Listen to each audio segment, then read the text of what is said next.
Hey there! Finally, I have found a way how you can add watermarks to your video using Capcut. If I can do it, you can do it too. So I'm going to reveal this secret so you can also enjoy adding watermarks to your video using Capcut. Open the Capcut app and start a new project.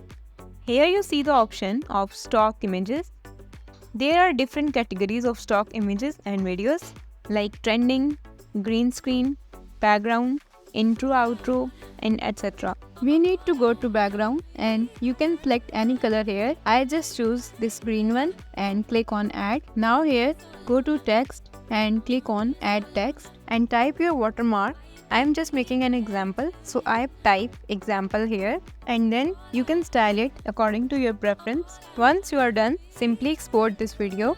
Creating a watermark in Capcut is a great way to protect your content and reinforce your brand. Now the next step is choose the video whom you want to add watermark.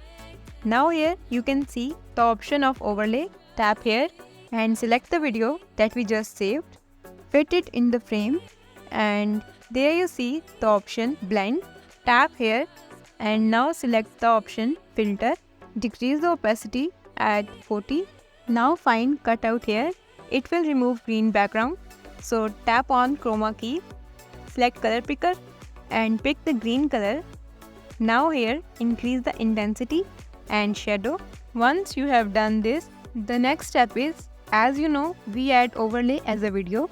So to adjust the watermark from beginning to the end, we need to slow down its speed. So for this, tap on the overlay here and now you see the option speed and set it to 0.1 and now it is set from beginning to end. That's it, you have successfully added a watermark to your video using Capcut.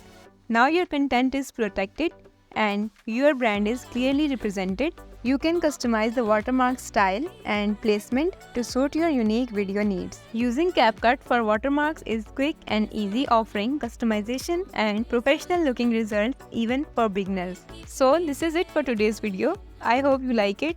If you have any question or confusion, comment down below. Subscribe to the channel for more interesting tutorials. Bye!